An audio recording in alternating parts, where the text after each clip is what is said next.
Buongiorno, buongiorno Sicilia naturalmente, anche oggi il nostro consueto appuntamento quotidiano che ci porterà a farvi conoscere le notizie più importanti del momento e poi avremo molti ospiti per tanti approfondimenti. Come sempre non sono sola in studio, con me c'è Lorena Dolci, la collega che si occuperà insomma della rassegna stampa di oggi. Buongiorno, torneremo tra poco anche con me per dare un'occhiata appunto ai giornali nazionali e locali. Iniziamo subito con un servizio che ci porta alla attualità, alla cronaca della giornata, perché proprio questa mattina c'è stata un'operazione, si sta ancora svolgendo, un'operazione antidroga ma che riguarda droga, armi ma anche estorsioni nella provincia di Siracusa, in particolare ad Avola. Sentiamo. Alle prime luci dell'alba ad Avola, una vasta operazione antidroga ha portato all'arresto di 11 persone. Gli indagati gestivano una piazza di spaccio di sostanze stupefacenti nel territorio aretuseo. Un'indagine iniziata nel 2024 con l'arresto di uno degli attuali destinatari delle misure è riuscita a far luce sul gruppo criminale che riforniva gli assuntori di sostanze stupefacenti nel territorio di Avola. Fondamentali i sistemi di videosorveglianza monitorati dalla Guardia di Finanza, in cui si vede un uomo a bordo di un motociclo fermarsi davanti a un'abitazione con un carico di droga. Una piazza di spaccio ben articolata, oltre agli 11 arrestati altre 2 persone sono state destinatarie dell'obbligo di firma e dimora. Gli indagati sono accusati a vario titolo anche di estorsione e detenzione illecita di armi da sparo. Bene, di questo naturalmente non abbiamo ancora ovviamente nessun riscontro sui giornali, visto che la notizia è appena arrivata nelle nostre redazioni. Noi adesso invece ci spostiamo su un caso davvero drammatico. Inizialmente si era pensato a un incidente domestico e invece è emersa la verità. A Gela è stato un femminicidio con delle caratteristiche di assoluta violenza ed efferatezza, quella nei confronti di Veronica Abbasa, uccisa dal compagno a mani nude. Sentiamo. Una scena di devastazione, una violenza brutale. Così il procuratore capo di Gela, Salvatore Vella, ha descritto le condizioni in cui è stato trovato il corpo di Veronica Abbasa, 64 anni, uccisa lo scorso 17 settembre nella sua casa di via Amendola. Quello che ci racconta soprattutto i primi accertamenti sul cadavere di una violenza selvaggia di quest'uomo che nei confronti di questa donna, che ha portato a delle lesioni molto importanti sul cadavere, lesioni anche interne e per la maggior parte, per quello che sembra, fatte a mani nude. Per il delitto è stato arrestato Lucian Stan, 40 anni, bracciante romeno, accusato di omicidio volontario aggravato. Secondo le indagini l'uomo avrebbe picchiato la convivente fino alla morte, tentando poi di ripulire la scena per far credere a un incidente domestico. L'autopsia ha invece rivelato un grave politrauma cranico e toracico, colpi ripetuti, schiacciamento, segni compatibili con un'aggressione a mani nude. L'esame autoptico descrive un quadro di violenza devastante, un corpo fortemente provato dalle forti violenze impresse dai colpi, addirittura da una compressione toracica in cui il GIP di fatto plasticamente descrive una posizione a cavalcioni dell'aggressore sulla vittima, e quindi poi l'insieme di queste evidenze investigative e scientifiche ha consentito di raccogliere un quadro indiziario convergente confermato dal GIP nell'emissione del provvedimento cautelare. A dare l'allarme non fu lui ma un vicino di casa ore dopo la morte. Nel quartiere San Giacomo intanto restano sgomento e rabbia, mentre la comunità romena si è stretta nel dolore per una tragedia che forse poteva essere evitata. E mi sembra di capire, Lorena ce lo confermerà, che di questa vicenda poi emergono ovviamente dei particolari ancora più agghiaccianti sul contesto familiare. Sì, infatti io, dando un'occhiata ai giornali, non voglio insistere sulle modalità dell'omicidio che abbiamo sentito, sono state davvero cruente, ma altrettanto scioccante è il contesto che ha portato appunto a questo omicidio. Lo vediamo tra l'altro sulla Sicilia, la verità sciocca della figlia costretta a rapporti sessuali con persone che venivano a casa ed solo uno dei dettagli di questa vita fatta di violenza. Ne sapeva qualcosa la figlia che con lui aveva avuto un rapporto. Il racconto è terribile, non voleva che mia madre avesse contatti con me, la tenevo in casa quando lui usciva, ma la 64enne era folgorata dall'amore, aveva paura di essere lasciata da lui. Ad agosto l'ennesima aggressione, la minaccia della figlia di presentare denuncia contro il compagno della madre, lei l'aveva invitata a desistere. Insomma, una vita di silenzi, di ricoveri continui in ospedale, forse poi bollati come accidentali, e, racconta la figlia, costringeva mia madre ad avere rapporti sessuali sia con l'ospite di turno che c'era in casa, sia con altre persone che di volta in volta si recavano presso la loro abitazione. Quindi immaginate, questo era lo scenario di anni di violenza. E noi adesso cambiamo argomento, andiamo alla politica regionale. Ci sono state indubbiamente tensioni che vi abbiamo raccontato anche nei nostri telegiornali sulle nomine di sottogoverno, ma intanto la maggioranza di centrodestra tiene alla prima prova d'aula con il Movimento 5 Stelle, che invece è sul piede di guerra per i numeri sulla sanità. Sentiamo. L'Ars si è riunita a Palazzo dei Normanni alla presenza del presidente Renato Schifani. Sul deputato supplente l'Aula, con voto segreto, ha dato parere favorevole al disegno di legge nazionale con 37 sì e 28 no. La figura del deputato supplente è già prevista in altri consigli regionali. Il primo dei non eletti subentra al deputato consigliere regionale, che viene nominato assessore dal presidente della regione, diventando così incompatibile il doppio ruolo deputato e assessore. In Sicilia gli assessori sono 12. Le opposizioni che hanno detto no hanno motivato che questa figura comporterebbe una maggiore spesa per le casse pubbliche regionali di circa 12 milioni di euro. L'Aula ha eletto a scrutinio segreto anche il nuovo componente della sezione regionale di controllo della Corte dei Conti per la regione siciliana. Si tratta dell'avvocato catanese Ivan Maravigna, che ha ottenuto 37 voti favorevoli su 65 votanti. Le tensioni del centrodestra, che hanno accompagnato la vigilia della seduta, dunque non hanno inciso sulla tenuta della maggioranza. Al momento Fratelli d'Italia, che ha mostrato tutto il proprio nervosismo per le nomine non condivise, soprattutto nella sanità, su tutte la riconferma di Salvatore Iacolino alla pianificazione strategica, ha mostrato lealtà. Magari un maggiore chiarimento fra le forze di maggioranza e col presidente Schifani sarebbe auspicabile, ma da qui ad arrivare alle conclusioni estreme di un ritiro della nostra delegazione ce ne corre. Sulla sanità regionale attacca anche l'opposizione. Il Movimento 5 Stelle accusa l'assessorato di aver gonfiato i numeri della cardiochirurgia pediatrica di Palermo ed è pronta a dare battaglia divulgando tutti i dati dubbi nel corso di una conferenza stampa convocata per le prossime ore all'Ars. Ecco, di questo si parla naturalmente sui giornali, Lorena. Sì, naturalmente lo troviamo anche sulla prima pagina del Giornale di Sicilia, il quotidiano di Palermo. Ars, la maggioranza tiene, superate le prime votazioni, controprova oggi con l'esame della manovra. Schifani è riuscito a tenere compatta la maggioranza, leggiamo al primo vero test dopo la spaccatura maturata con Fratelli d'Italia sulla nomina di Salvatore Iacolino al vertice del Dipartimento Pianificazione Strategica della Sanità. La prima votazione ieri all'Ars è stata quella sulla nomina di un consigliere non togato della Corte dei Conti, l'abbiamo appena visto, è Ivan Maravigna, un avvocato catanese. Il secondo test è stato più scivoloso perché il PD ha chiesto e ottenuto il voto segreto sul parere che l'Ars è chiamata a dare su una riforma in corso di esame a Roma, ed è quella proposta da Forza Italia, Lega e Fratelli d'Italia per introdurre all'Ars la figura del deputato supplente. Il sì dell'Ars alla riforma è arrivata con 37 voti a favore e 28 contrari. Schifani ieri in aula si è detto soddisfatto dalla tenuta della maggioranza, ma è atteso oggi dalla controprova quando si inizierà a votare per la manovra quater e vedremo se si mostrerà ancora compatta. E adesso andiamo a Catania, al liceo classico Spedalieri, occupato dagli studenti. La loro è una forma naturalmente di protesta legata alla situazione di Gaza, e vediamo. Cori e applausi davanti al liceo classico Spedalieri di Catania, dove oltre una cinquantina di alunni ha occupato l'istituto e qui ha passato la notte. in assemblea permanente all'interno, riuniti con bandiere e striscioni qui fuori, contro la violenza della guerra, contro il genocidio a Gaza, preoccupati per il loro futuro davanti a un presente di morte e devastazione. Una decisione, quella dell'occupazione, dopo un percorso di riflessione e proteste.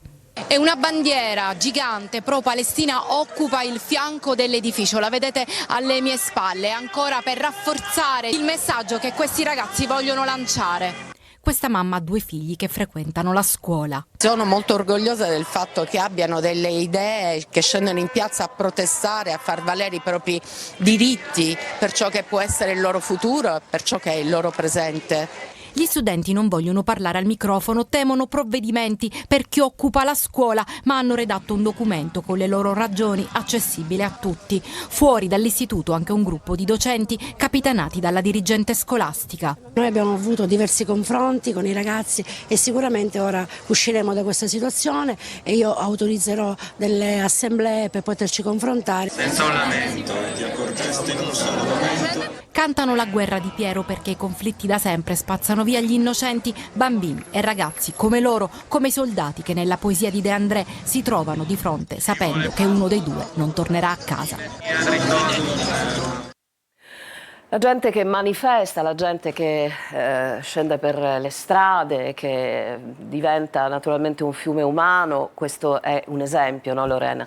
Sì, prima di questo noto che i ragazzi cantano La guerra di Piero, che era insomma una canzone di quando eravamo ragazzine, e ancora attraverso questo salto nel tempo è un loro in, questo fa piacere. Parlavi della mobilitazione nelle piazze, abbiamo visto le piazze piene dopo diciamo il blocco della flottiglia, ma c'è, forse lo sapete, un'altra flottiglia in navigazione verso Gaza, composta in maniera diversa. C'è una nave di grossa stazza, una sorta di ospedale galleggiante con a bordo sanitari, medici, e tra loro c'è anche una siciliana. L'ha intervistata a Repubblica, lei si chiama Elisabeth Di Luca, si trova a bordo del traghetto Conscience con medici e operatori umanitari, proveranno anche loro a superare il blocco israeliano. Lei è originaria di Patti in provincia di Messina, un'educatrice che ha già lavorato in contesti di emergenza con un dottorato di ricerca all'Università di Malaga, interrotto per partecipare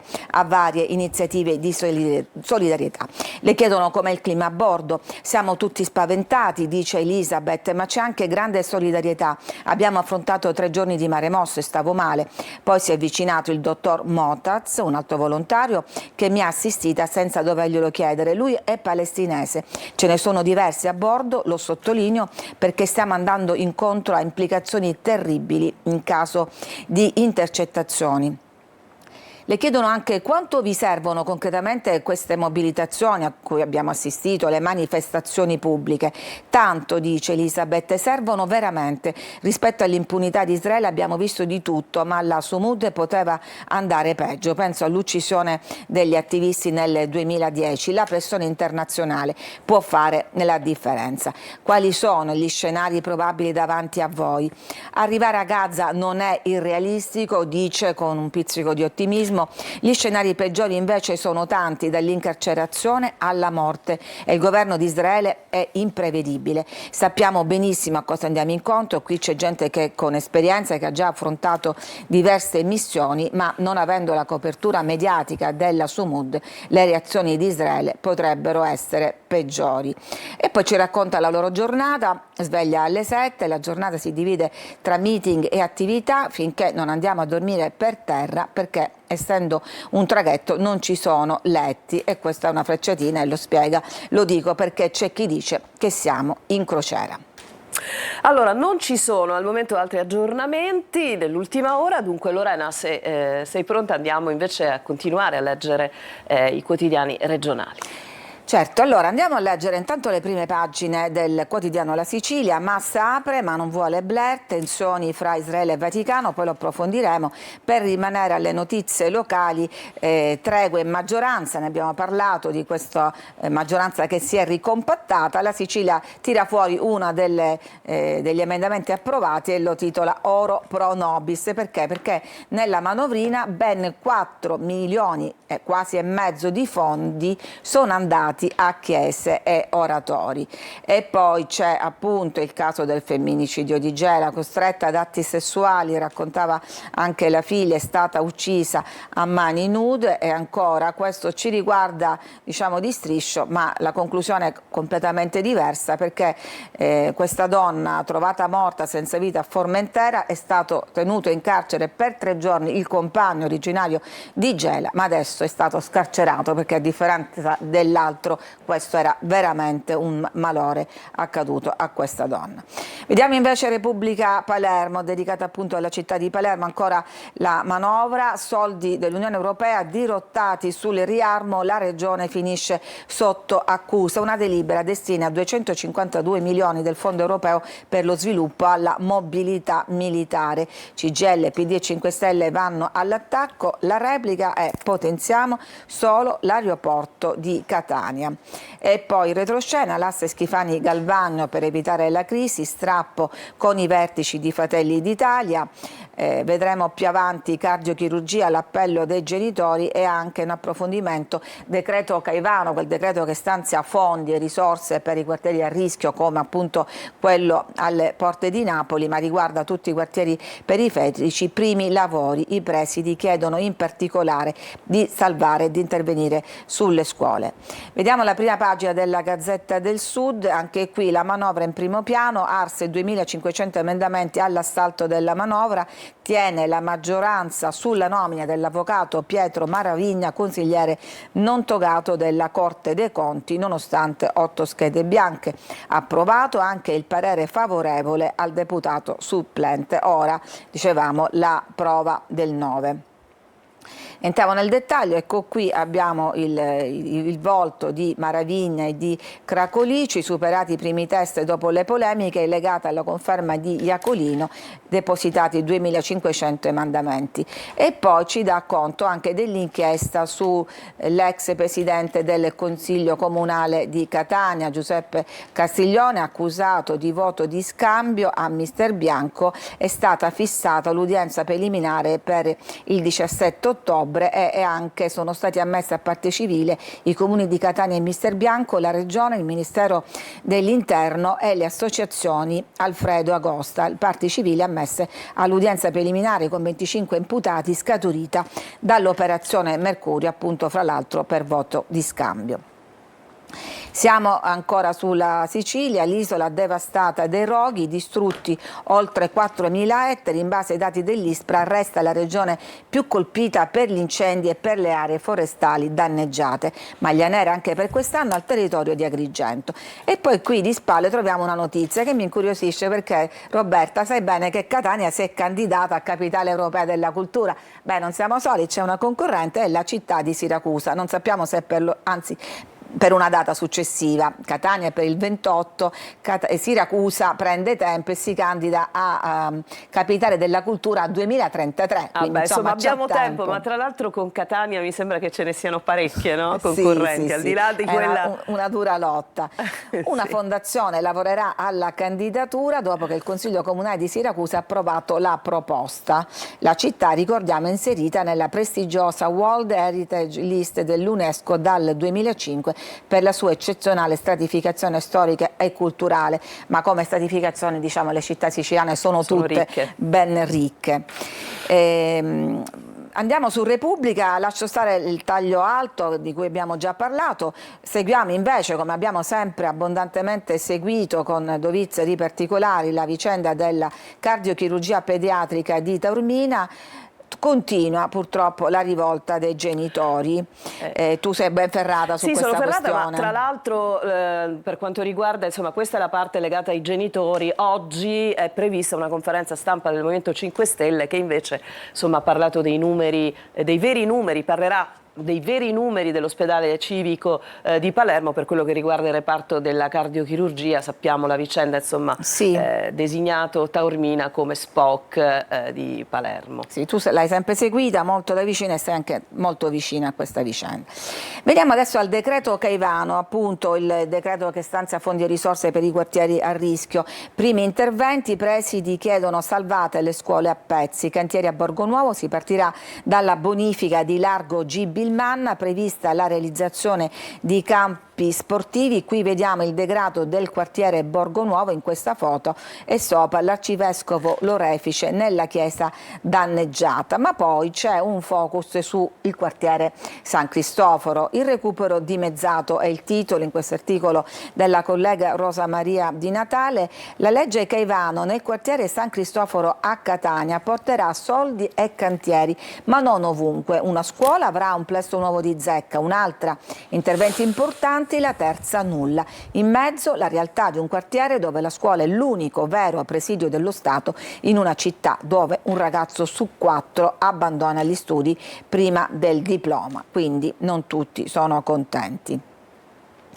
E poi anche qui andiamo in taglio basso perché c'è la vicenda di Mario Biondo. Mario Biondo è quel cameraman palermitano trovato morto, ormai sono 12 anni fa, in Spagna, caso bollato subito da tribunali spagnoli come suicidio. Adesso, come scrive Repubblica, si apre un filo di speranza per la verità, perché si apre all'ipotesi dell'omicidio. Parla la madre del cameraman e dice: ricorrerò alla Corte europea. A 12 anni di distanza la speranza è nel Tribunale Costituzionale spagnolo. Presenterò un nuovo ricorso, dice questa madre che non si è mai rassegnata. Se servirà mi rivolgerò alla Corte Europea per i diritti dell'uomo, dice Santina Biondo. Non mi fermerò fino a quando sulla morte di Mario non ci sarà verità e giustizia. E poi veniamo al tomo di Catania del quotidiano La Sicilia, che negli ultimi tempi ha moltiplicato la sua fogliazione. Processo per voti e mafia, Castiglione e Marchese optano per l'ordinario, ma mi interessava leggere questo articolo: rifiuti, affidamento lampo in 24 ore. Per l'immondizia mista che viene da microdiscariche si paga 350 euro a tonnellate. E poi ancora violenza sulle donne, maltrattamenti alla convivente, divieto di avvicinamento per una 19enne. Questo succede a Messina. C'è un incidente sul lavoro a Mister Bianco, operaio cade da 7 metri mentre sta riparando il sottotetto di un capannone, è in prognosi riservata ma non in pericolo di vita.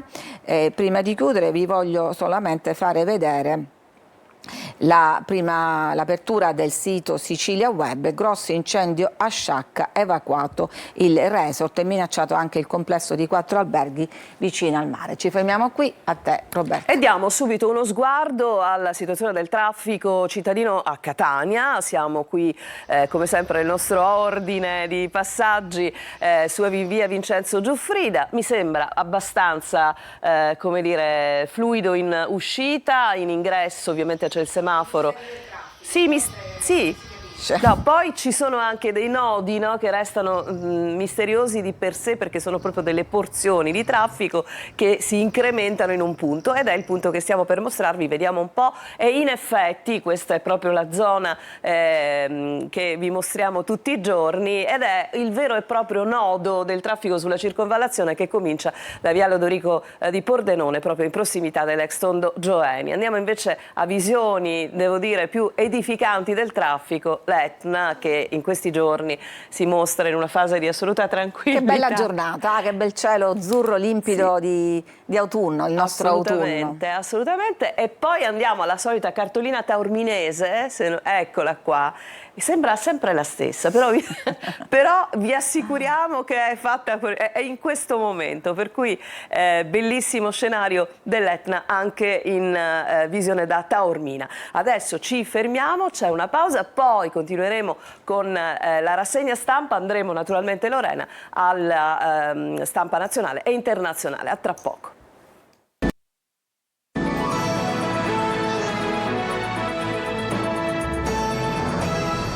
Siamo tornati in studio, buongiorno Sicilia, è il momento di continuare la rassegna stampa con la lettura delle pagine nazionali e naturalmente anche delle notizie internazionali. Lorena.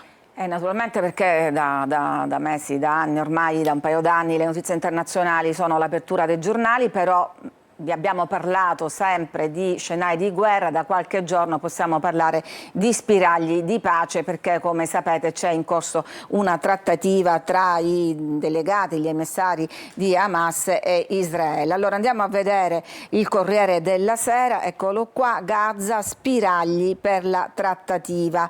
Il ricordo, ieri è stato il ricordo del massacro del 7 ottobre, scontri in piazza a Bologna e a Livorno e poi le solite polemiche italiane. Io denunciata per concorso in genocidio, la sinistra fomenta, ma poi ci sono anche le tensioni fra Israele e Vaticano che andiamo a vedere subito. Perché? Perché intanto la spara in prima pagina La Stampa, Gaza, scontro Israele-Vaticano. Cosa è successo? Che l'ambasciata di Gerusalemme ha attaccato le parole di intervento di Parolin. Il nostro, si difendono, non è un massacro, ma a supporto di Parolin viene il Papa che dice: condivido il giudizio del segretario di Stato. Pace, intanto primi sì di Hamas, cederemo le armi, ostaggi liberi da lunedì, ma vedremo che però ci sono degli ostacoli su questa strada.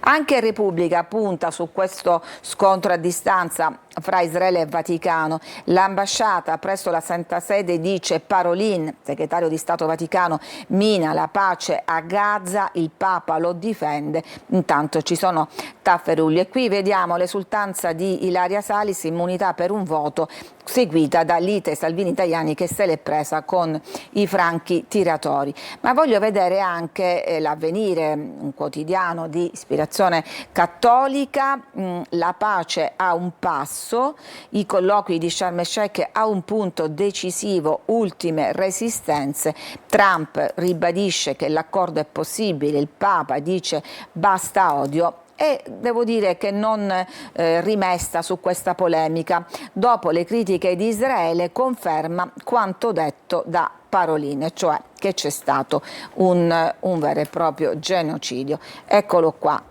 Andiamo adesso nel dettaglio. L'ambasciata di Gerusalemme alla Santa Sede dice: noi paragonati ad Hamas, il loro è un genocidio, e accusa così si frena la lotta all'antisemitismo. Ma andiamo a vedere quali sono state le parole di Parolin. Rischiamo di assuefarci alla carneficina a Gaza. Oggi la situazione è ancora più grave e tragica rispetto ad un anno fa. E ancora il virgolettato: è diritto di chi è attaccato difendersi, ma anche la legittima difesa deve rispettare il parametro della proporzionalità. E questo è riferimento al 7 ottobre e alla rappresaglia rappresentata appunto dalla devastazione di Gaza. Persone uccise mentre cercavano di raggiungere un tozzo di pane, è ingiustificabile ridurre le persone a vittime collaterali.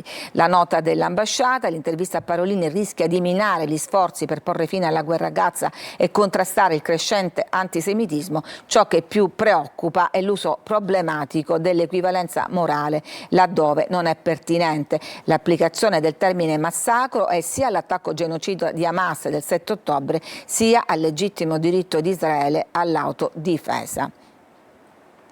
Qui c'è lo scontro, ma andiamo allora appunto a vedere, ricordare quello che è successo il 7 ottobre di 3 anni fa, veglie, fiori e lacrime, a 2 anni dall'orrore, ma ora c'è speranza. L'anniversario è stato ricordato in tutto il mondo. E che cosa lascia? Qual è l'eredità di quella tragica data? C'è chi sta costruendo una narrazione parallela, leggiamo sulla Stampa, in cui i terroristi sono partigiani e Hamas la resistenza. Questo è il commento ovviamente più vicino a Israele. Oggi a essere condannata è un'intera nazione senza distinzione tra chi sostiene la guerra e chi no. In 2 anni di massacri la storia è cambiata, Israele è molto più sola, anche se naturalmente anche a Tel Aviv le piazze si riempiono di contestatori.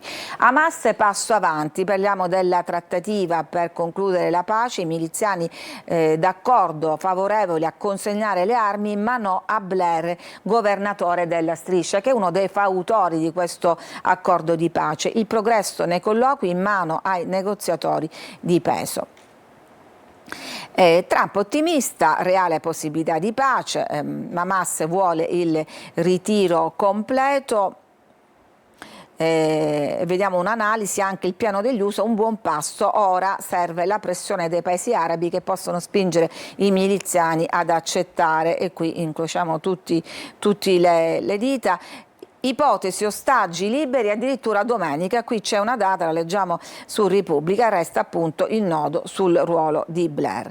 La Stampa c'ha invece l'intervista ad un ex detenuto palestinese, perché c'è anche questa faccia, torturato senza pietà nelle carceri di Israele, racconta il suo inferno nella prigione di Ramon, mi hanno bastonato e fracassato la testa. Si chiede com'è possibile che ONU e paesi alleati di Israele abbiano permesso questi abusi sui palestinesi per decenni. Nella prigione di Ramon ero sconvolto, sentivo mio nipote gridare mentre gli rompevano le ossa e non potevo fare nulla.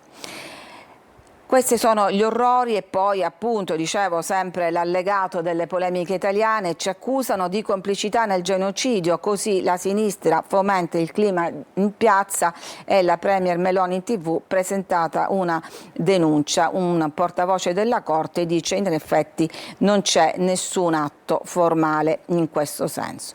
E poi la vicenda di Ilaria Salis, che la Stampa sintetizza benissimo, salva per un voto. L'Europarlamento conferma l'immunità a Ilaria Salis, 306 a favore, 305 contanti, ma mancano all'appello 90 votanti, cosiddetti insomma liberi tiratori.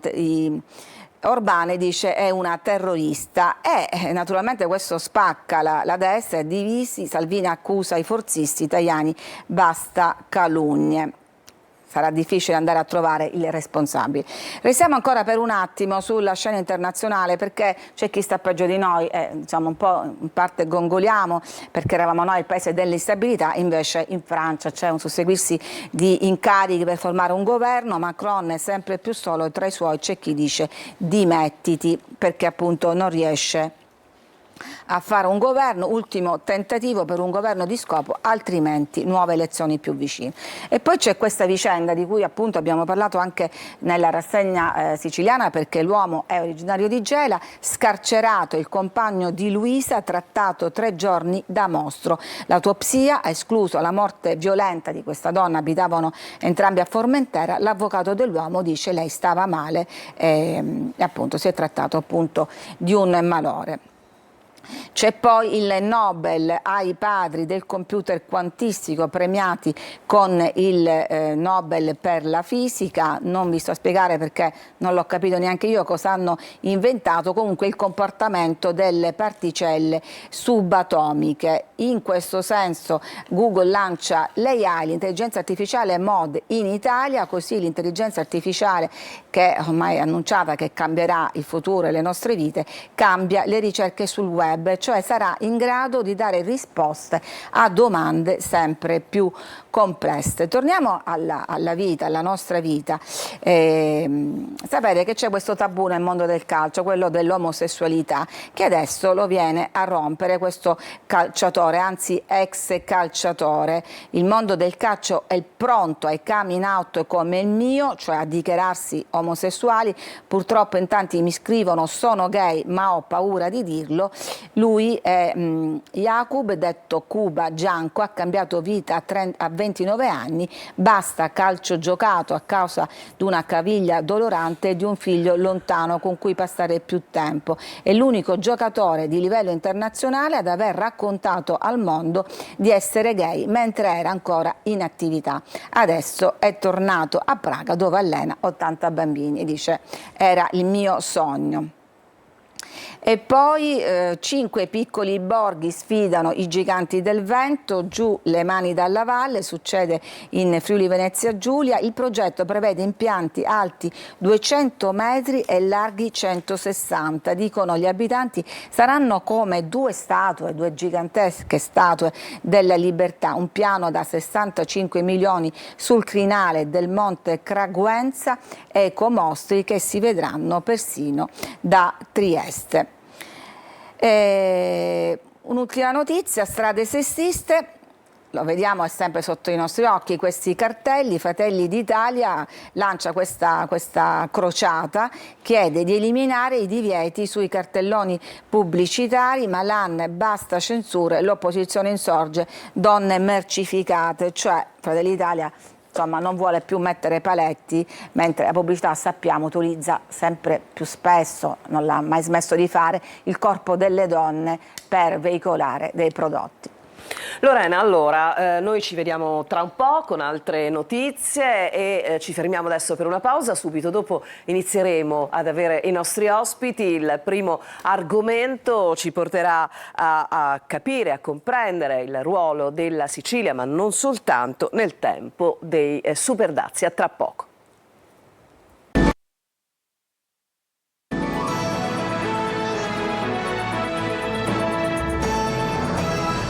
E siamo tornati in studio, buongiorno Sicilia, l'ho anticipato prima della pausa, meno export, più mercato interno, sarà questa la soluzione in vista di un'ipotesi terribile di dazi che porteranno a delle cifre davvero impossibili, tra l'altro penalizzando dei settori merceologici importantissimi per l'economia del nostro paese. Il mio ospite in studio mi permetterà di collegarmi subito per salutare la prima ospite che è in collegamento. C'è Cristina Busi, presidente di Confindustria Catania. Buongiorno Presidente. Buongiorno, buongiorno a tutti. Allora, in studio invece l'avete visto con me, c'è il dottore Massimiliano Bruno, managing partner di MB Advisory. Capiremo molto bene tra l'altro di che cosa si tratta. Allora, l'ho detto in apertura, questa parola dazi, non i dazi quelli normali a cui siamo stati abituati, ma questa parola dazi verso gli Stati Uniti dal 1° gennaio del 2026 potrebbero davvero creare grandi difficoltà al mercato. Soprattutto su settori merceologici, su prodotti che sono importantissimi per la nostra economia del paese, ma anche della nostra Sicilia. Presidente. Beh, intanto del genere non facciamoci mancare niente. Abbiamo avuto il Covid, abbiamo avuto la guerra in Ucraina, il 7 settembre e adesso i dazi. In più con un'Europa che traballa un po', basta vedere i movimenti in Francia che non sono di conforto. Indubbiamente è un momento economico internazionale di fortissime tensioni e noi Europa dobbiamo stare molto attenti perché saremo sicuramente i più grandi danneggiati. Se noi vediamo l'importanza poi della Sicilia, che è enorme, perché la Sicilia con oltre 1.264 milioni di euro di esportazioni è tra i più importanti in queste dinamiche globali.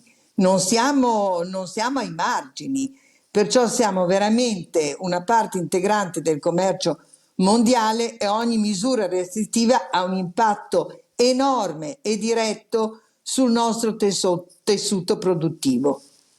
Senta, c'è anche questa cosa che riguarda ciò che cerchiamo di essere molto chiari col nostro pubblico, naturalmente chi vive l'esperienza delle imprese, delle industrie conosce il termine, però c'è anche la problematica della retroattività dell'antidumping. Il dumping, lo ricordiamo, è anche questa vendita a prezzo inferiore rispetto al valore naturalmente del bene che ha, diciamo, l'anti è una procedura per combattere questa cosa, i dazi sono un esempio, con il problema della retroattività di questa pratica a 12 mesi prima. È così? Beh, sì, può essere un buon espediente, ma sa, non c'è niente da fare. Tutti noi abbiamo a che fare con la value chain e la concorrenza. È la concorrenza perché gli altri fuori non stanno certamente fermi, per cui diventa per le aziende un grandissimo problema. Noi abbiamo dei settori importantissimi e che sono sicuramente i più esposti e anche quelli che subiscono maggiore concorrenza, ad esempio l'agroalimentare, con il vino in prima linea, e di concorrenza di vino purtroppo ne abbiamo tanta. La raffinazione del petrolio, la chimica, farmaceutico ed elettronica sono tutti settori che rappresentano una quota importantissima del nostro export siciliano e che danno lavoro a migliaia di persone. Ogni contraccolpo sulle esportazioni si traduce in minore competitività, minori investimenti e minore occupazione. Allora, però di fronte a dei problemi bisogna anche, come dire, mettere degli argini, utilizzare delle strategie. E allora io vorrei proprio approfittare della presenza del dottore Massimiliano Bruno per parlare di quella che è un'attività importantissima di MB Advisory, che devo dire è nata da qualche anno, sede milanese, ma con competenze in tutto il paese. Diciamo che fa leva sulla professionalità di senior che possono portare tantissimo in ambito di strategie all'interno di PMI, piccole e medie imprese. Perché la parola strategia è una parola importantissima, specie in situazioni come queste. Assolutamente, intanto buongiorno, grazie per l'invito. Sì, quando si parla di strategia sembra che sia solo un tema delle multinazionali. È vero. E invece è vero. non è assolutamente così. Do semplicemente un dato di fatturato consolidato delle aziende del settore food and beverage della provincia di Catania. Le prime 40 aziende per fatturato consolidano 1,2 miliardi, quindi importante, no? Sì. Anche per il PIL siciliano. Sì. Le prime 4-5 fanno la metà del fatturato. Le altre diciamo, fanno l'altra metà, e quindi vuol dire che c'è una mediana dove diciamo, queste aziende si attestano intorno ai 20 milioni. Questo per dire che il tessuto diciamo, è imperniato da piccole e medie imprese. Il tema della piccola e media impresa in uno scenario come questo geopolitico è quella di, se non si riesce a competere, come dire, a crescere, è quella di essere schiacciati verso il basso. Ne abbiamo viste tante aziende che non riescono a stare in piedi. Il gap principale non è solo un gap di capitali, perché spesso le PMI lamentano la difficoltà diciamo, ad avere accesso al rischio, no? al credito. Però in realtà spesso il tema principale è che l'azienda familiare non utilizza competenze manageriali. Ed è questo. L'unico punto di riferimento è spesso il commercialista o l'avvocato di famiglia, che come dico io fanno altri mestieri. La nostra società, io particolarmente faccio parte anche di un network nazionale di temporary manager che nasce già circa 10 anni fa per dare supporto proprio al mercato delle PMI. Affianchiamo l'imprenditore nelle scelte strategiche e non operative. Il piano strategico assolutamente alla base per lo sviluppo e la crescita di tutte le PMI. Oggi quali sono le esigenze principali con cui si scontrano diciamo, le PMI? Uno, la prima tematica, quando entriamo dentro le PMI, il tema di generare cassa. Oggi quasi tutte le PMI hanno un problema nel generare cassa perché non gestiscono quello che tecnicamente si dice il capitale circolante, no? Quindi gli incassi... Quindi la liquidità generale. La liquidità generale è il primo tema sulle PMI. La liquidità in generale... si pensa più all'introito netto piuttosto... Si pensa più ai volumi. Pensa più ai volumi. Prima la Presidente ha parlato della value chain di prodotto. La value chain di prodotto è proprio il conto economico di prodotto che tutte le aziende non possono più non guardare assolutamente, perché diventa assolutamente in un momento come dire, di criticità a livello geopolitico, a livello di accesso al credito. Chiaramente l'attenzione deve essere massima a tutta una serie di tematiche, quindi marginalità, cassa e investimenti, ecco anche. E allora io andrei subito dalla Presidente. Presidente, questo è un tema probabilmente anche portato sul tavolo, no? A Confindustria, di quella che è come dire, la necessità, no? Di queste imprese di rivolgersi a dei professionisti per le strategie. È un fatto di, come potremmo dire, di mentalità, quella di pensare di poter fare tutto da sé. Purtroppo sì, c'è ancora un po' questa mentalità che bisogna assolutamente superare. A volte i momenti tragici e difficili poi fanno fare dei grandissimi salti. Prendiamo il Covid.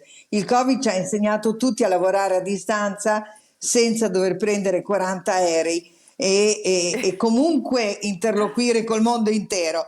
Per cui io ne vedo un fatto positivo, l'unico del Covid, ecco.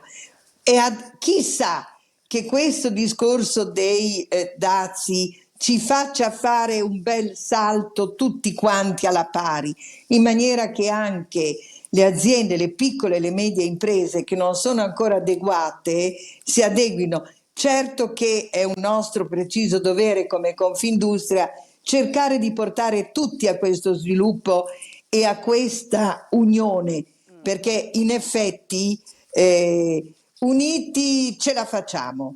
Se siamo disuniti, nord, sud, Europa, non Europa, Cina, ahia, i vantaggi saranno per gli altri, non per noi.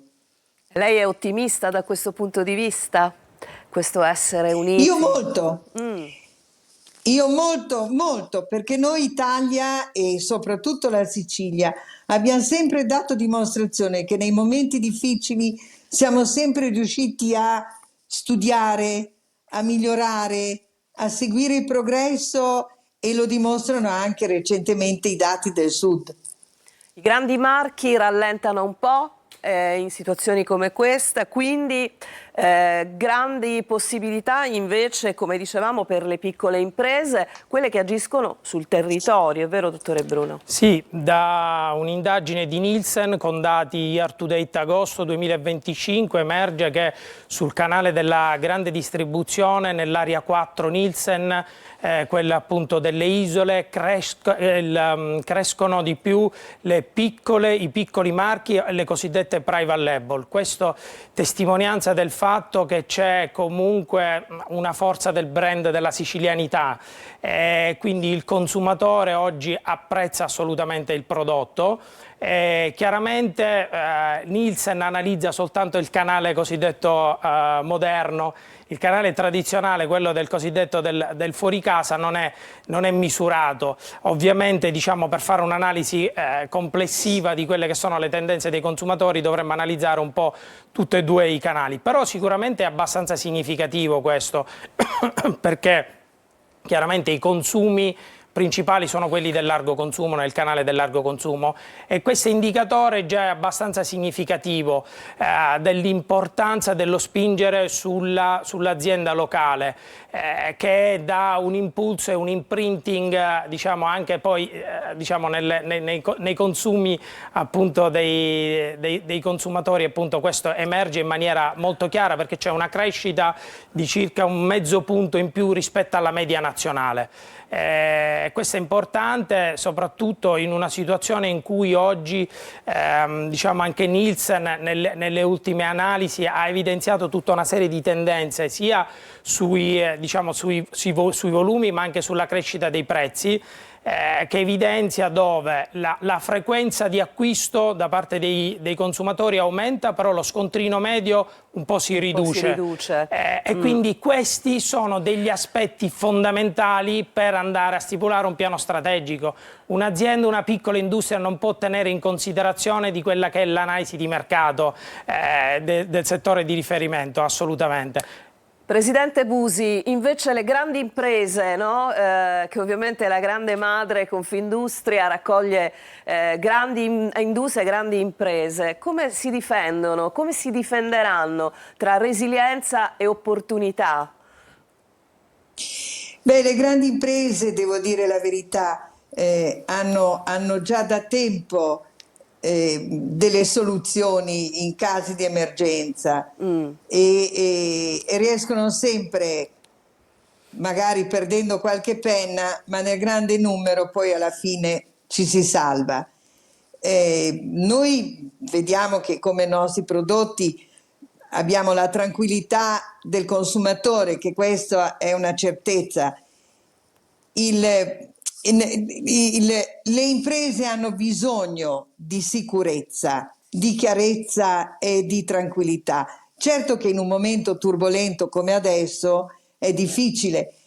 Io capisco che sicuramente, non voglio fare dei nomi, ma un grande brand della pasta italiana nel mondo di Parma, ecco, avrà sicuramente meno problemi con gli spaghetti che non la piccola azienda. L'importante è mantenere fermezza su quello che riguarda la nostra qualità, la grande qualità. Certo. Noi su quello dobbiamo resistere assolutamente, è la nostra grande forza. Siamo noi che dobbiamo dare certezza alla concorrenza, cioè al consumatore. Dobbiamo mantenere la grande qualità. Noi Sicilia poi, e appunto prima Massimiliano Bruno accennava alla sicilianità, abbiamo in più questo valore, questo nostro patrimonio, che è proprio la sicilianità.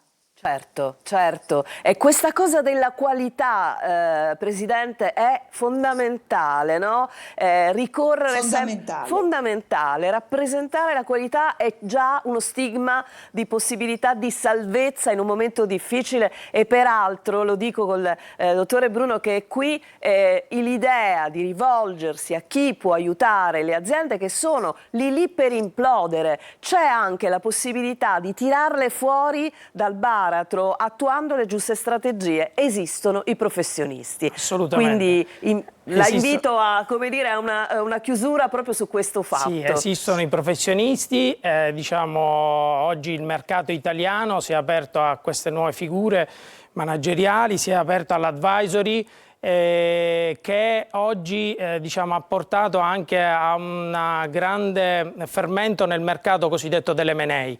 Quindi oggi molte piccole e medie imprese, soprattutto nel settore del food and beverage, sono molto appetibili per i fondi. Abbiamo tanti fondi. Il fondo viene visto spesso come un freno, invece assolutamente no, può essere un acceleratore per la crescita delle PMI. Allora, abbiamo finito il nostro spazio. Presidente Busi, grazie per il suo collegamento. Grazie a voi. Grazie a I voi. famosi collegamenti che si possono attuare da quando c'è il Covid, abbiamo sperimentato questo. Ci vediamo al prossimo appuntamento sicuramente per altri argomenti. Grazie, dottore Grazie Bruno, e buon lavoro. Grazie naturalmente. Noi ci fermiamo per dare uno sguardo al meteo. Ben ritrovati da Daniele Berlusconi di Trebi Meteo. Aumenta la pressione mercoledì sull'Italia, bel tempo prevalente anche se al sud ancora venti da nord a tratti sostenuti porteranno qualche nuvola sulla dorsale appenninica e a tratti anche in Sicilia, specialmente al mattino tra Messinese, area dello Stretto e zona Etnea ancora qualche annuvolamento che poi lascerà spazio a un pomeriggio più soleggiato. Però vedete venti da nord ancora a tratti sostenuti con mari mossi o molto mossi.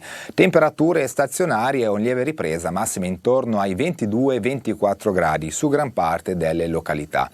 Poi nella giornata di giovedì avremo ancora tempo stabile, in prevalenza soleggiato, qualche nuvola sparsa sarà comunque possibile sul litorale tirrenico e sui rilievi interni che però non porterà a grandi conseguenze. Venti in indebolimento e anche il mare sarà generalmente meno mosso. Per quanto riguarda le temperature rimangono poco variate, massime intorno ai 24-25 gradi. È tutto, per maggiori dettagli c'è l'app di Trebi Meteo.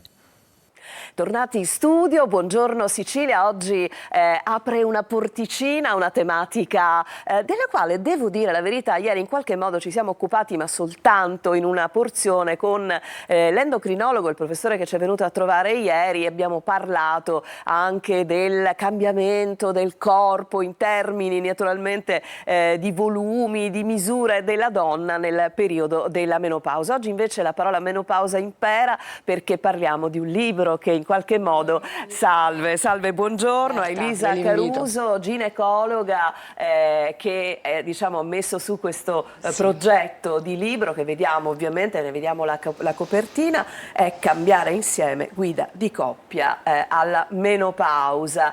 Allora, intanto la prima cosa, ne parliamo pochissimo. Perché? Assolutamente sì, se ne parla poco o meglio, se ne parlava poco perché oggi finalmente ci sono tanti canali social, anche blogger che hanno comunque diciamo, si occupano di intervistare giornalmente colleghi, esperti, non solo ginecologi ma comunque diciamo anche nutrizionisti, medici di medicina estetica. Se ne parla poco perché purtroppo la menopausa è stata sempre vista come la fine di qualcosa, la fine della fertilità, la fine della femminilità, la fine della riproduttività, cioè cioè è come se fosse una fase di declino.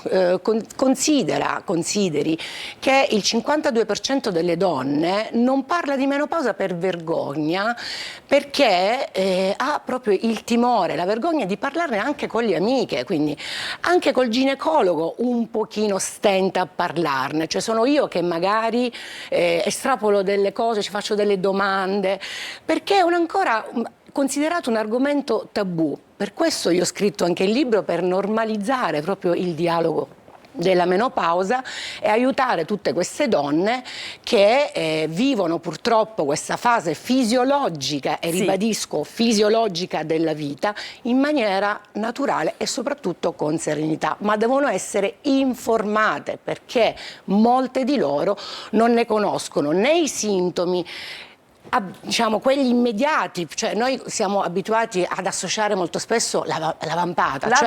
Noi diciamo vabbè, ho le vampate di calore, ma sembra che sia tutto lì. In realtà non è così, lì. cioè non c'è solo la vampata è un piccolo campanellino d'allarme, cioè la prima cosa che può avvenire addirittura anche in pre-menopausa, ma c'è tanto altro, dottoressa, però diciamo così, non è ovviamente una malattia, ma assolutamente però no, è caratterizzata da una serie di fenomeni fisici, ma anche direi psicologici, no? Certo, che in qualche modo si possono associare a una forma di disagio.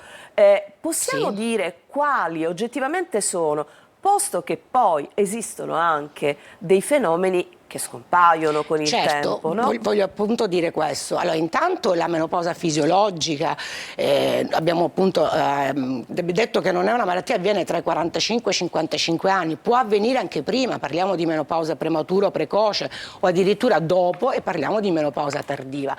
Come ho detto poc'anzi, il sintomo che molto spesso si associa è la vampata, ma non è solo questo, perché è caratterizzata da una serie di cambiamenti fisici e psicologici legata alla carenza di questi ormoni che si chiamano estrogeni, progesterone e anche una buona parte di testosterone.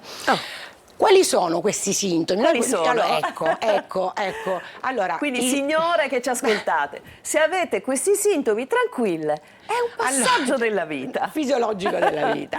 Allora, il primissimo è l'irregolarità mestruale, che porta la paziente appunto a recarsi dal ginecologo, seguito dalla vampata, dall'insonnia, che per me è una brutta bestia, perché considerando che oggi le donne lavorano, cioè se non dormi la notte, la mattina sei una pezza, quindi chiaramente il sonno è fondamentale, quindi la vampata, gli sbalzi d'umore che caratterizzano questa fase, e in alcune donne sfocia addirittura in una forma proprio depressiva, e molti medici di base o medici che non si occupano di menopausa curano la depressione con gli antidepressivi, che è molto sbagliato, quando invece basterebbe una terapia ormonale sostitutiva per, diciamo, ripristinare anche questa parte che è la la depressione appunto sicuramente non è una cosa, nella donna insomma non è una cosa bella. Tra i sintomi che impattano sulla coppia abbiamo la sindrome genito-urinaria, cioè la secchezza vaginale. Esatto, e questo potrebbe essere uno dei problemi e dei famosi disagi che ovviamente coinvolgono l'intimità, la sfera sessuale, perché la carenza di questi estrogeni porta ad una riduzione o quasi assenza della lubrificazione, si va ad assottigliare tutta la mucosa, cioè insomma si va ad atrofizzare tutta la parte vulvo-vaginale, ma anche vescicale, tant'è vero che nelle donne in menopausa si hanno delle cistiti ricorrenti, e molto spesso anche lì vengono trattate con antibiotici ricorrenti, quando basterebbe utilizzare delle terapie locali con estrogeni per migliorare la sintomatologia. Ecco, quindi attenzione, perché io penso, dottoressa, che si può arrivare, in alcuni casi lei è un medico, lo sa, forse anche a un'autopenalizzazione rispetto alla sessualità, invece no, bisogna parlare intanto col medico. Parlare per migliorare l'aspetto sessuale, infatti il mio libro si rivolge anche agli uomini, perché quando si parla di menopausa non si parla della singola donna, ma si parla della coppia, perché purtroppo questo aspetto dei dolori, ecco, perché tutto questo cosa porta? Ai dolori si chiama dispareunia nel nostro ambito medico, ma sono dolori appunto durante i rapporti sessuali, porta allontanamento sessuale della donna, un rifiuto che molto spesso l'uomo non capisce perché non sa, e quindi lo percepisce come lo percepisce in altro modo, quindi magari pensa la mia compagna non mi desidera più. Allora i signori uomini possono essere un po' portati a conoscenza un po' meglio, no? Io invito sempre i mariti in sala d'attesa quando faccio le consulenze ad entrare, perché io voglio spiegare loro quello che sta accadendo e dire che ci sono tante cose che oggi una donna non deve soffrire in silenzio, assolutamente. E anche il calo della libido, perché a parte la riduzione degli estrogeni c'è una buona parte di testosterone che viene prodotto sia dal surrene che dall'ovaio, quindi l'ovaio si spegne, si riduce e la donna diciamo che ha questo calo del desiderio, Ecco, io che normalmente lo dico, guardi, sono molto sincera, normalmente se parlo di libri li leggo prima, però adesso lo leggerò dopo. Però sono colpita da un capitolo perché mi richiama una canzone. Un giocatore lo vedi dal coraggio, dall'altruismo e dalla fantasia, che è ovviamente la leva calcistica, famosa leva calcistica di De Gregori, che è riportato in un capitolo dove parla dell'attività fisica in menopausa. Apriamo questo capitolo perché mi dispiace per le donne pigre, però devo dire una cosa importantissima: possiamo dare tutte le terapie ormonali, integratori di questo mondo, ma resta al primo posto l'attività fisica. Rassegniamoci, dobbiamo fare attività fisica 3 volte almeno la settimana, perché in questa fase della vita purtroppo abbiamo la sarcopenia, cioè si riduce la massa muscolare, anche a livello osseo sappiamo che ci sono delle complicanze, l'osteoporosi. Questo è quello che volevo dire io. Sono delle complicanze a lungo termine, silenziose, che la donna ovviamente non sa, ma nel corso poi degli anni magari si ritrova una frattura del femore a 55 anni perché non si è curata, perché non sa che è importante la vitamina D, perché non sa che deve prendere il calcio, perché non sa che deve introdurre anche... Cioè deve cambiare tutto uno stile di vita, ecco, quello che io dico sempre: la paziente entra in studio, in ambulatorio, signora, lei deve mangiare bene, ridurre l'alcol, smettere di fumare, aumentare le proteine che vanno a nutrire il muscolo, ok? Fare attività sportiva, questo è importante, soprattutto pesi, quindi anche sollevamento pesi. E poi anche la cura del pavimento pelvico, perché ahimè purtroppo c'è anche un cedimento legato alla riduzione del collagene di questo famoso pavimento pelvico, che è una specie di cupola rovesciata che serve a sostenere i muscoli pelvici, che sono vescica, retto, uretra, utero. E quindi questo porta sia a un prolasso in alcune donne, non è che dobbiamo adesso andare a allarmare. In alcune donne, quelli che magari hanno avuto più figli, parti diciamo con feti, con bimbi grossi, e anche l'incontinenza, Allora, però, chiudiamo perché siamo al termine. Però ci sono anche delle donne, tante, che dicono mi sono liberata.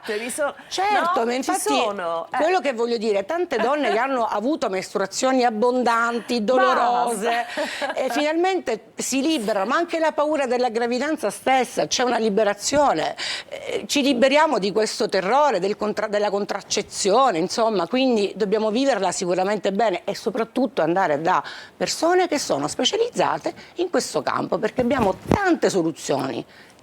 Allora, rivolgetevi anche online, perché lei è famosissima, alla dottoressa Elisa Caruso, ma una guida pratica e intelligente è questo cambiare insieme che trovate nelle librerie. Grazie dottoressa, grazie davvero, ci vediamo magari per proseguire a parlare di questa tematica in un'altra occasione, e noi cambiamo pagina, purtroppo adesso andiamo a parlare di un annoso problema, la siccità, e non solo.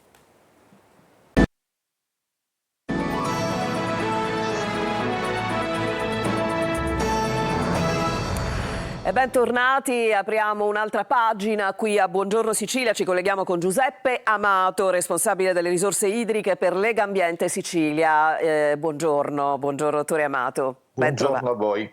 Guardi, dottore Amato, le voglio subito, voglio iniziare questo collegamento con la cronaca del momento, perché il nostro corrispondente da Agrigento ci ha mandato un piccolo contributo video che voglio farle vedere di una enorme perdita d'acqua questa mattina in città. Un tombino è saltato trasformandosi in una fontana dal gettito imponente, conseguenza della fatiscente rete idrica. E questo purtroppo, insomma, è un sorriso amaro, no? Ci scontriamo ovviamente per quello che riguarda la dispersione dell'acqua e non ne abbiamo bisogno di disperderla anche con le reti assolutamente fatiscenti, no? Un suo commento iniziale su questa cosa. Non lo sento perché lo vedo assolutamente fermo, per cui datemi lumi sul collegamento che in questo momento mi sembra bloccato con Giuseppe Amato, responsabile delle risorse idriche di Legambiente Sicilia. C'è un problema di collegamento, fatemi sapere dalla regia e penso proprio di sì. E allora vi anticipo la tematica, ovviamente. Allora, a questo punto ci fermiamo, c'è una brevissima pausa e torniamo per ripristinare il nostro collegamento. Ben ritrovati da Daniele Berlusconi di Trebi Meteo. Aumenta la pressione mercoledì sull'Italia, bel tempo prevalente anche se al sud ancora venti da nord a tratti sostenuti porteranno qualche nuvola sulla dorsale appenninica e a tratti anche in Sicilia, specialmente al mattino tra Messinese, area dello Stretto e zona Etnea ancora qualche annuvolamento che poi lascerà spazio a un pomeriggio più soleggiato. Però vedete venti da nord ancora a tratti sostenuti con mari mossi o molto mossi. Temperature stazionarie o in lieve ripresa, massime intorno ai 22-24 gradi su gran parte delle località. Poi nella giornata di giovedì avremo ancora tempo stabile, in prevalenza soleggiato, qualche nuvola sparsa sarà comunque possibile sul litorale tirrenico e sui rilievi interni che però non porterà a grandi conseguenze. Venti in indebolimento e anche il mare sarà generalmente meno mosso. Per quanto riguarda le temperature rimangono poco variate, massime intorno ai 24-25 gradi. È tutto, per maggiori dettagli c'è l'app di Trebi Meteo. Ci riproviamo a collegarci con Giuseppe Amato. Allora, c'era stato un problema di collegamento, ma non so se è riuscito, dottore Amato, a vedere il filmato che avevo mostrato da Agrigento città dove zampillava l'acqua per una... È riuscito a vederlo, sì. Sì, qualche immagine l'ho potuta vedere. E allora, insomma, io volevo un suo commento su quello che è anche uno dei danni e dei gravi problemi legati ovviamente alla dispersione idrica. Noi combattiamo anche ovviamente con la vetustà delle reti, no? Dei collegamenti idrici. Sì, probabilmente potremmo anche confermare che questo sia il più grande dei problemi della infrastrutturazione idrica in Sicilia. Considerate che mediamente stiamo tra il 50 e il 60% di perdita, con punte, quelle agrigentine ad esempio, che tranquillamente navigano sul 70% di perdita, cioè ogni 100 litri 70 li regaliamo un po' in giro dopo averli potabilizzati. Quindi comunque dopo aver speso un bel po' di soldi per renderli disponibili per l'uso umano. Allora, 7° Forum Acqua, si è concluso ieri? Sì, si è concluso ieri quello nazionale, noi l'avevamo tenuto in Sicilia il 23 giugno, avevamo anticipato proprio per questo, mi permetto di dire, triste primato della nostra regione. Le tematiche siciliane iniziano a diventare importanti e ripetute anche in Italia, perché il cambiamento climatico certamente non ci aiuta. Ci ricordiamo che il presidente degli Stati Uniti dice che il cambiamento climatico non esiste, è una bufala. Bontà sua, mi piacerebbe risentirlo tra 10 anni, soprattutto se le sue politiche dovessero passare saremmo ancor più nei guai. In Sicilia l'evidenza del cambiamento climatico mi sembra talmente impattante da essere più che innegabile. Ne stiamo sentendo tutti le conseguenze. Le faccio un esempio banalissimo: io sono un cittadino ennese e sono abituato a immaginare l'inverno con la neve, oramai da anni questa non c'è immagine la neve a Enna. è bella che è andata. Non c'è la neve a Enna, ha ragione, verissimo, è il paese, cioè la città più alta che però non ha più la neve in inverno, così come le alluvioni sono una testimonianza emblematica. Noi purtroppo stiamo raccontando la ricerca disperata di questa donna a Favara trascinata dalle acque, cioè esce da casa, va a accompagnare i figli e non torna perché c'è una pioggia e un'alluvione, quindi indubbiamente problemi molto seri. Voi avete fatto come Lega Ambiente delle proposte importanti, perché discutere non basta, serve fare delle proposte. Quali in sintesi ci possono riguardare in modo particolare? Sì, intanto diciamo facciamo subito due ambiti. Ci sono delle proposte che servono per mitigare il cambiamento climatico. Gliene faccio subito un esempio lampante per tutti. Le nostre città sono diventate delle vere e proprie placche impermeabili. Un tempo qualsiasi goccia veniva conservata nelle cisterne, veniva comunque assorbita dagli orti, dai giardini. Oggi le nostre città sono veramente una incredibile unione di asfalto e cemento, per cui praticamente l'acqua non riesce ad avere un assorbimento da parte del territorio, e tutto quello che è a valle delle città ovviamente diventa in pericolo, perché chiaramente arrivano masse d'acqua velocissime, potentissime, con pochi minuti di pioggia. Tra l'altro il cambiamento climatico aumenta questi eventi. Nel nostro rapporto città-clima consideri che per esempio abbiamo contato su Palermo, che non è tra quelle che ne ha tante, ben se non sbaglio 24 eventi meteoclimatici potenti, diciamo parossistici si potrebbe dire, nell'arco degli ultimi 10 anni, quindi evidentemente qualcosa è accaduto. Bisogna deimpermeabilizzare le città, dobbiamo togliere queste coltri, dobbiamo rendere di nuovo capace il territorio della città di assorbire l'acqua. L'altro campo è quello dell'infrastrutturazione. Noi dobbiamo pensare infrastrutture della gestione delle acque completamente diverse da quelle che abbiamo fatto finora. Non ci servono più le grandi dighe, e invece in questo senso continuiamo a spendere veramente centinaia di milioni di euro per queste cose. Io stamattina andrò a vedere la costruenda diga di Pietrarossa, sulla quale sono stati spesi già almeno 250 milioni di euro, erano in lire, e altri 80 glieli stiamo spendendo adesso, per un risultato che secondo me sarà tragicamente inutile. Ce lo Dobbiamo invece racconterà. fare tanto altro. Ce lo racconterà. Noi purtroppo dobbiamo chiudere, mi dispiace, abbiamo avuto un piccolo gap di collegamento, ma spero di poterla ritrovare, perché lei, se ci segue ogni tanto, lo sa, la tematica è costantemente trattata nei nostri telegiornali. La ringrazio tanto e buon lavoro. Grazie naturalmente a disposizione. Al team di Lega Ambiente. Noi adesso andiamo a guardare le stelle con Marco Amato.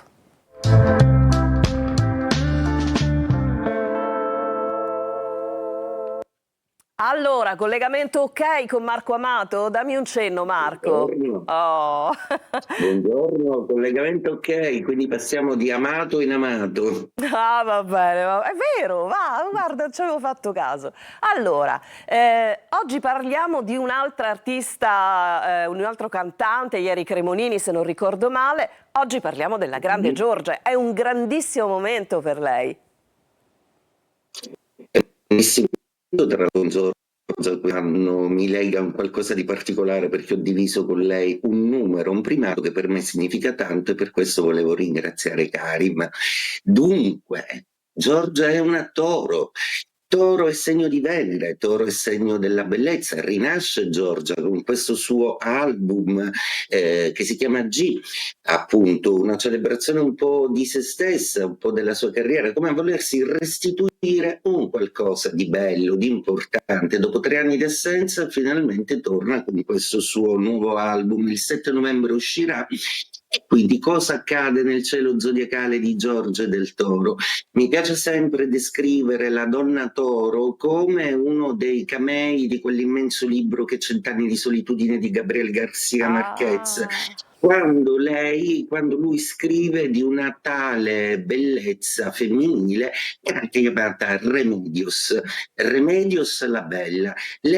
Lui la descrive così: è veramente bella, che al suo passato i fiori sbocciavano, le fonti d'acqua ribollivano e le vacche si ingravidavano da sole. Era l'incarnazione stessa della natura e non c'è modo migliore di descrivere la capacità della donna toro, perché se nascere è una magia, il miracolo è rinascere nella propria vita. La capacità di rigenerazione delle donne toro è quella capacità, in parole povere, di fare fiorire i deserti. Quindi in bocca al lupo a Giorgia e a tutte le donne toro, che sono sempre una colonna portante nella vita di chi amano. Per quello che riguarda il cielo astrologico di oggi, Luna e Venere oggi fanno un po' i movimenti dello zodiaco, ovvero gli indici femminili. La Luna un po' bellicosa che dall'Ariete litiga con Marte e con Mercurio in Scorpione, mentre invece la bella Venere ha un sodalizio meraviglioso con Giove. Fortuna minor Venere, fortuna major Giove. Quando insieme si connettono, cosa accade per Ariete? Un pochino attenti alle parole, proprio perché gli Ariete per ora sono bellicosi e non trovano corrispettivi validi nelle loro interlocuzioni. Abbiate un po' di pazienza. Toro, oggi magnifico perché Venere si esprime in una maniera eccezionale, peraltro con Giove vi porta fortuna e anche un'enorme capacità di sintesi. Gemelli un po' messi male perché Mercurio in Scorpione è diventato un po' solforico, quindi ci sono un po' degli intrighi, dei pensieri dei Gemelli che si fanno complicati. Per quello che riguarda il Cancro, magnifico perché Giove, che adesso ruota nei vostri gradi, si connette a Venere e quindi oggi per il Cancro è una giornata fondamentale, positiva, ottima. Leone, la Luna oggi vi farà osservare alcune dinamiche intorno a voi che poco vi convincono, ma che sicuramente vi motivano a fare di più. Vergine, come una Venere che ospitate nei vostri gradi, così magnificata da Giove, ottimo tutto. Bilancia, un po' isolato il vostro Sole, per cui per adesso cercati e appoggiare meglio. Scorpione, per voi Mercurio e Marte fanno un po' di baruffa nei vostri gradi zodiacali, quindi un po' di tensione comunicativa e le relazioni per ora sono un pochino tortuose. Sagittario, il trigono della Luna vi fa vedere meglio i sentimenti, continuate così e il vostro Giove in Cancro oggi brilla, quindi ottima giornata. Capricorno, forse è il caso di dare di più in amore, cari Capricorno, non tenetevi sempre tutto dentro. Acquario, per voi è sempre tutto magnifico, è sempre tutto divertente, cambiate sempre gli orari dell'agenda e la giornata è una geometria variabile. Oggi non ne riuscirà una, ma sarete divertenti ed ironici. Pesci, per voi con questa Venere in opposizione c'è qualcosa da rimettere a posto in amore e mettere i puntini sulle i laddove serve. E detto questo, auguro a tutti una splendida giornata. Buongiorno Sicilia, ciao Roberta.